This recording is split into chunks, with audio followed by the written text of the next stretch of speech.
Recently, the protocol for reporting suspected child abuse has changed. This presentation will provide you with an overview of procedures that need to be followed in cases of suspected child abuse. Here is a list of some of the individuals who are mandated to report suspected child abuse. If you have reasonable cause to believe that a child has been abused, you will be held responsible to report the suspicion using the correct protocol. So what exactly is reasonable cause? Reasonable cause is defined as a suspicion founded upon circumstances sufficiently strong to warrant a reasonable person to believe that something is true. Anytime a school system employee or volunteer has reasonable cause to believe that a student is a victim of abuse, they are required by board policy and state law to report immediately. All suspected abuse must be reported within 24 hours of hearing, observing, or suspecting abuse. The state grants immunity for any civil or criminal liability for the making of a report based on the requirement that the report is made in good faith. Mandated reporters cannot delegate their responsibility to report to others. What happens if an incident of abuse is not reported? In Georgia, any person who is a mandated reporter and knowingly fails to report shall be guilty of a misdemeanor. In the Monroe County school system, any mandated reporter who willingly and willfully fails to report child abuse is in violation of board policy. Georgia Law OCGA 19-15-1 provides the following descriptions of the four major types of child abuse. 1. Physical abuse.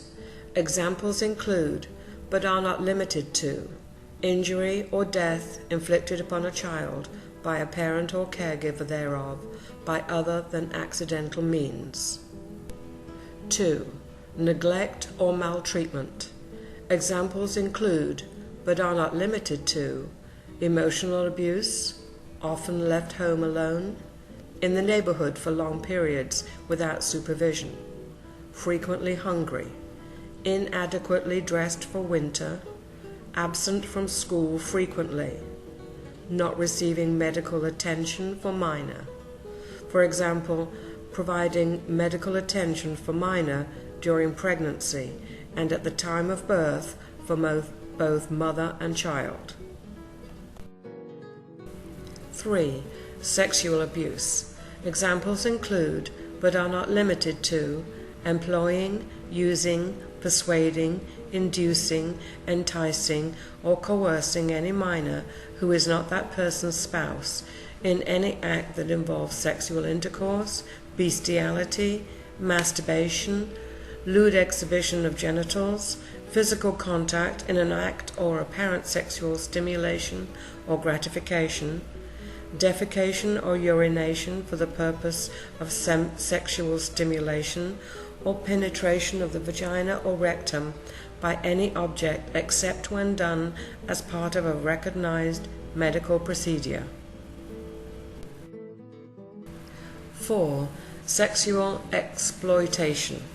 Examples include, but are not limited to, conduct by any person who allows, permits, encourages, or requires a child to engage in prostitution as defined in Code Section 16-6-9, or sexually explicit conduct for the purpose of producing any visual or print medium depicting such conduct, as defined in Code Section 16-12-100.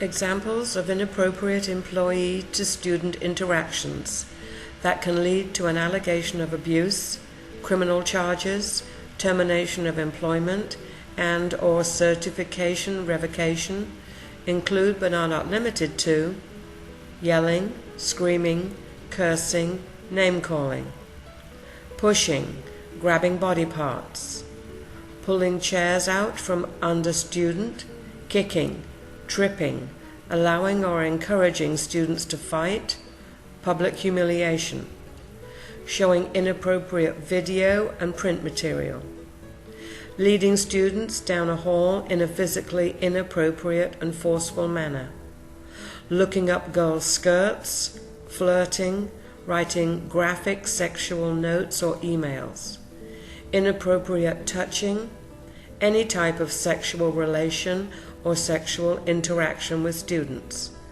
lack of student supervision that leads to injury or harm.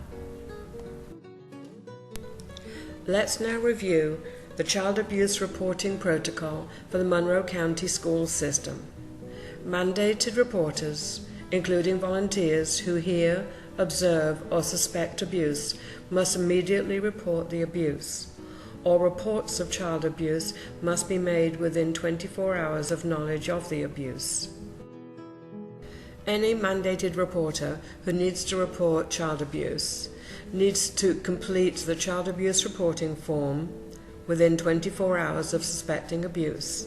These forms are available at every school office, at the central office, and online via any Monroe County School website.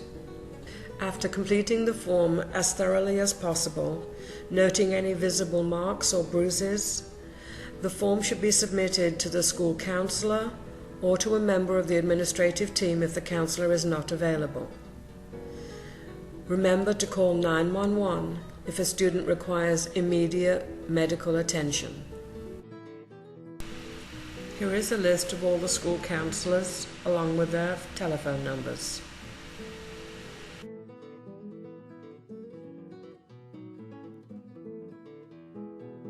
Once a volunteer has completed all necessary training, a trained volunteer ID badge will be issued and should be worn in a visible manner whenever the volunteer is in a Monroe County school.